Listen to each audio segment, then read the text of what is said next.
Welcome back, friends. We are talking about the different stages for committing a successful infection by a pathogen. Now in this video we'll be talking about the second stage, the third stage, which is the invasion. Actually it's the second stage if we start from step-by-step processes, adhesion, invasion and like that. So it's the second stage in this case, but this is the determinants of virulence. So the second stage is invasion. So we'll be talking about invasion of host cells and tissue by a pathogen.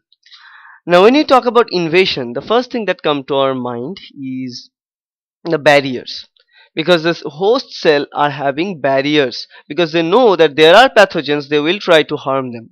So the barriers for the host cell, so the natural barriers that we're talking about, the barriers, they have two major barriers that protects that actually covers up the whole body and all the cells and tissues. One is the skin and then the mucous membrane, right? These are the two major barriers of our human body. The first, physical barriers, skin and the mucous membrane, because usually everything is opened up and totally completely uh, covered by our skin. First thing, skin is actually preventing above 90% of all the pathogens that are trying to enter into our body. That's a fact. And then only one part there we are having mucosa, that is our eye. Inside this region we are having mucosa, not the skin all time, because skin, we are having skin, but skin not always guard the eye. There is mucosa that is covering it up.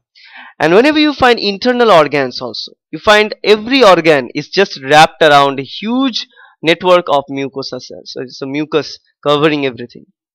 So these are the two important regions or barriers for our cell, first line of defense by our body. Then we are having immune system, different immune cells. Those are always secondary, but this is the first type of barrier.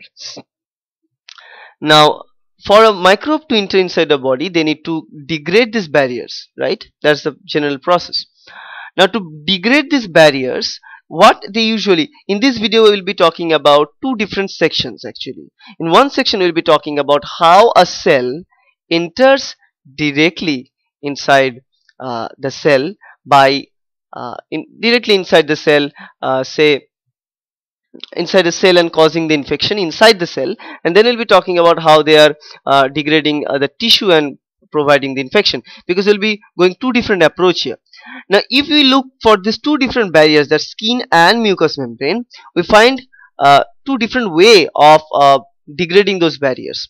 Okay, so we'll be doing two different part. One is the how they go against skin, then how the microorganisms are going against mucous membrane. So let's first talk about how the microorganisms are going against skin. So let's talk about skin in a little bit. Now when you talk about skin here, let me say the skin is made up with majorly two layers. Let me draw the two layers here. One is this blue layer, and beneath that we are having a large, thicker layer. This is thicker layer, and not only this thick layer, but also we are having many things coming in and out here like that. Many things like that. Many things, and we are having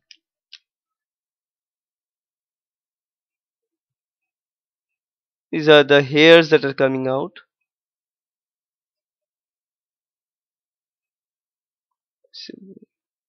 Okay, so yeah, so if this is the structure of a skin, a very basic structure, what we find here is that it is having two layers. This blue layer is one, and this red layer. So blue is a thinner layer. This is called epidermis, and this thicker red layer is called dermis, right? Now the most outside, the layer that is present in most outer region is this epidermis, and it is actually made up with mostly, actually these hairs are not coming from epidermis, the picture is wrong, it's coming from beneath. But what we see in this epidermis, it is made up with dead cells. That is very, very important. Made up with dead cells. And no other glands are found in this epidermis. It's simply a layer of dead cells that we can see here in this case. You can scratch it off, everything is going on, and every harsh thing is going on onto this. This is just some dead cells. and usually this epidermis, after certain time, this all of these cells are coming falling out. And usually, do you know the dust, the usual dust that we found, the major components of this dust is 90% of this dust is made up with human body cells, not actually human but animal body cells. And those are the cells of epidermis, because they're always kind of scrapping it out, going away, and they're shredded and they are becoming the dust. Okay, now in this case what we can see here, so this is the epidermis mixed with dead cells, and then the thicker layer dermis, which is having mostly all these important regions like this different glands like sebaceous glands, different other glands which makes our skin moistened throughout the time. Okay, and the living cells of our body, okay, of our skin. So what is going on here, that when a bacteria enters here, first they attach to this epidermis layer, and as this layer is already dead and it is kind of scrapping out, so most of the bacteria just go away with the skin always. That's a very basic thing. And second thing is that in this dermis region, so that is a major function of epidermis, that there are the dead cells and they always scrap up and go away, and as they were going away they are taking the bacteria attached to them during the migration. Now in the dermis layer they are having the glands and other things, and among those glands, one such gland is sebaceous gland, from which gland it produces a small secretion, liquid secretion, that is called the sebum. Now the sebum is very important, because the sebum is kind of helping the skin to maintain its particular pH, and the pH of the skin usually maintains in the acidic range. It's kind of 3 to 5, varies from person to person, different person of different regions to region, but it varies actually from 3 to 5. The pH is a little bit as you know, the 3 is very good acidic condition, right? So pH of 3 to 5, and this pH is maintained by secreted sebum. It moistens the cell, as well as it helps in maintaining this low pH of the skin cell. So as the pH of the skin is very low, it means it's acidic, it restricts the growth of microorganisms onto the surface of the skin, right? So that is another important thing, to block the entry of microorganism through the skin. Okay, so these are the two important things. One is the dead cell, it will go away with the bacteria, and the pH maintains an acidic range by the secretion of sebum. It maintains the skin tightly, and usually the skin cells are arranged in such a way, the internal skin cells or the dermis cells are arranged in such a way that are very tightly arranged, because in between them they are having a very important protein fiber that is called keratin. And we know keratin is a very strong protein, and that protein is holding the cells very tightly, so that the intercellular junction is very less inside this dermis region. So even if a bacteria breaks through this epidermis and have the entry point through dermis, but it is very difficult for the bacteria to migrate through the intercellular space. That means the space between two cells. If we look at here, squamous will look like this. The space between two cells is very less, so you can see the space is very less, but on the other hand the cells are having space like this large, but this space is very less, and the small regions of the place, they are further attached by hyaluronic acid, as well as they are attached by the keratin fibers. So keratins are holding everything very tightly, so there is very less entry for the bacteria to pass through this cell, this skin layer. So that is making the barrier much more difficult. No other immune cells are there, nothing is going on, but simply the mechanical protection is providing us a safety against 90% of the microorganisms. That's very important. Okay, so now we have discussed about the skin. Then we talk about the mucous membrane and how microorganisms target the mucous membrane and how they are going against mucous membrane. Actually, in this video I am going to tell you two strategies for the microorganisms to evade this mucous membrane. Okay, so let's erase it and let's talk about the mucous membrane here. So when you talk about mucous membrane, two strategies for that. One strategy is called directed uptake strategy. Another technique is called the Antigen sampling exploitation strategy. Okay, so let's first talk about this directed uptake strategy. Now this name suggests a little important thing, that is a directed uptake. Now when you talk about invasion, that means the bacteria or pathogen must be engulfed inside the host cell, right? And here in this case, directed uptake by the host cells of the bacteria means the pathogen directs the host cell to uptake itself inside the cell. That's the important point, right? So if this is the host cell and this bacteria will direct it, so let me draw. If this is the host cell and this bacteria, say this green color thing is a bacteria, it will direct this cell and it will tell, yes, engulf me inside. And bacteria is no longer making any damage to the host cell by taking it, but it promotes the host cell itself to produce the room for the entry of this pathogen. So it's not like that I'm going to harm you, but I'm not invading your system, I'm not breaking your wall. I'm telling you, I'm forcing you with such a magic that you will come and you'll open the gate for me and then I'll enter. Just like that. Okay. So in the directed uptake, what happens? Bacteria usually come in contact with the host cell surface using the cell surface receptors like glycolipids or glycoproteins, we all know. Now after the interaction between the surface interaction between the host cell and the bacteria start to produce some important factors which will alter the structure of and the structure and shape of the actin filament assembly inside the cell. And that important factor is called invasin. It's a protein factor secreted by bacteria called invasin. And when they secrete this invasin, now at the very beginning, when they are having direct contact with cell membrane with the bacteria and the host cells, they start to form a kind of ruffles in this cell membrane of the bacteria. No pore, but it's a ruffling kind of blister formation like thing in the cell membrane. The region is kind of weakening up. Then they start to secrete that invasin. Now when they secrete that invasin allows the cell of the host cell, it's telling the host cell to rearrange its cytoskeleton, which is here in this case actin.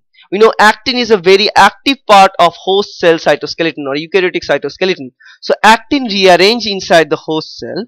As they're rearranging itself, it starts to produce a kind of engulfment, right? For example, this cell start to produce, in this case, this cell start to produce a kind of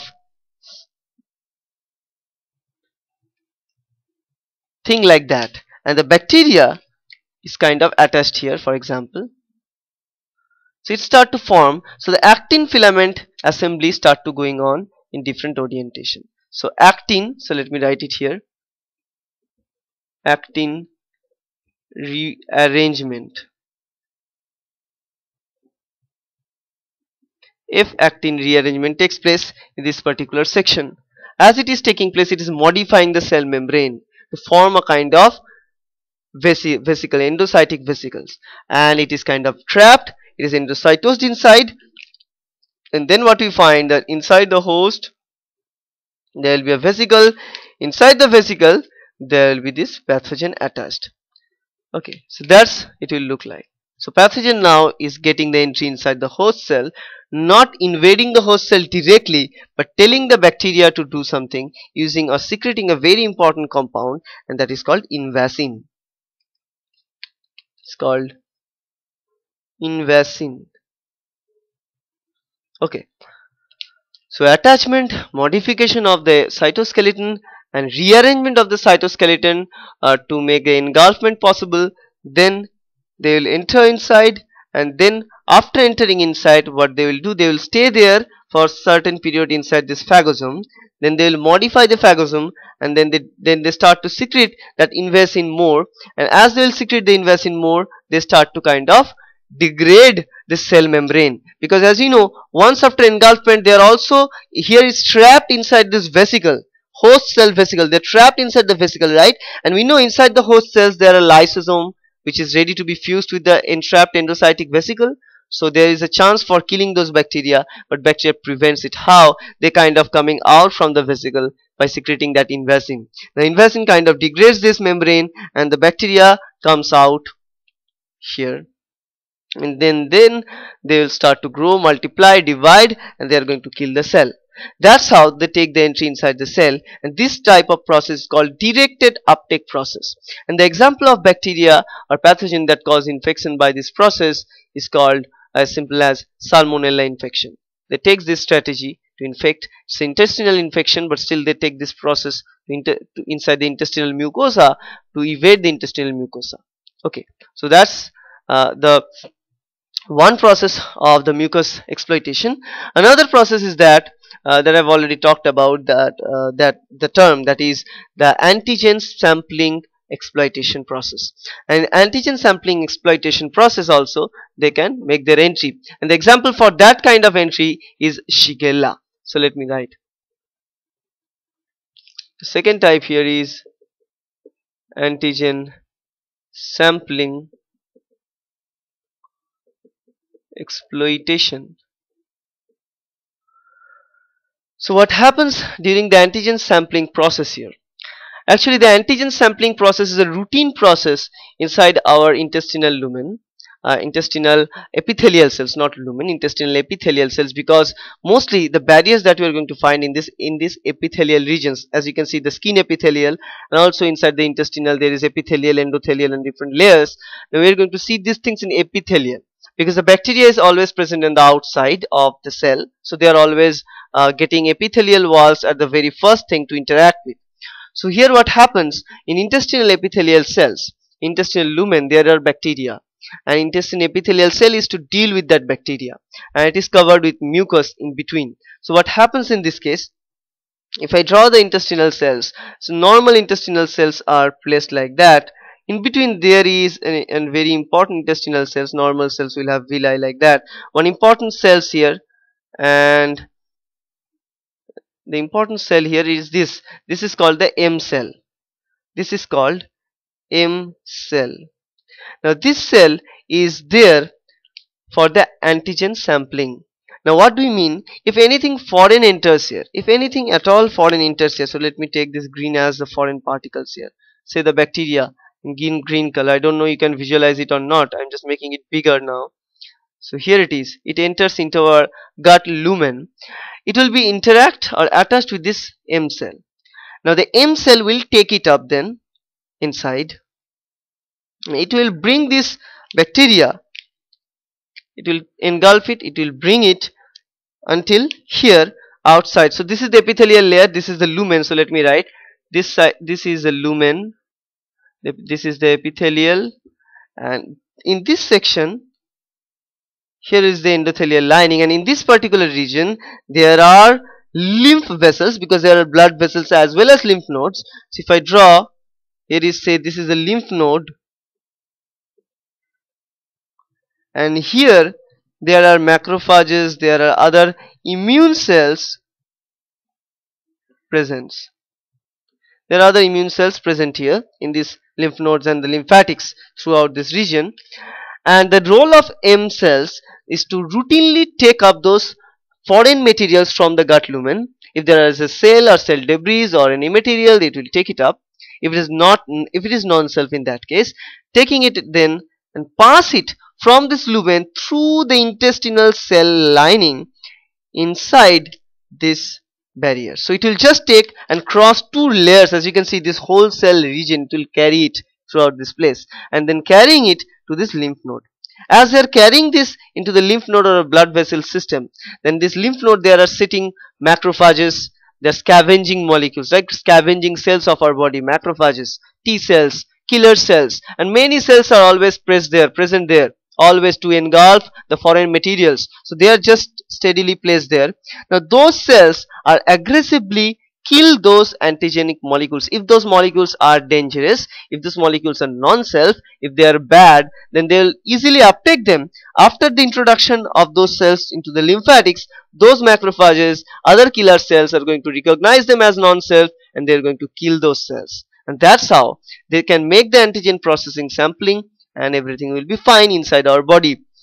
Now what this second type of bacteria can do by evading this mucosa is that they can sample. This process is called the antigen sampling, by the way, and the process of transferring a cell from the lumen side of the gut through other side of the endothelial layer is called transcytosis process, because it's transferring something throughout the cell lining. It is called, the process is called transcytosis.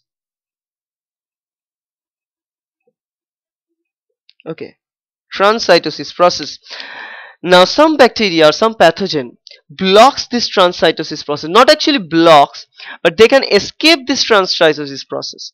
They are making escape very easier, because they won't take the path that they need to go through this M cells. Instead they will take another path, they will choose another path to bypass this step, and using this particular pathway to bypass this antigen sampling process or transcytosis process, they can evade or they cannot be placed directly in front of macrophage, so they can survive by this process.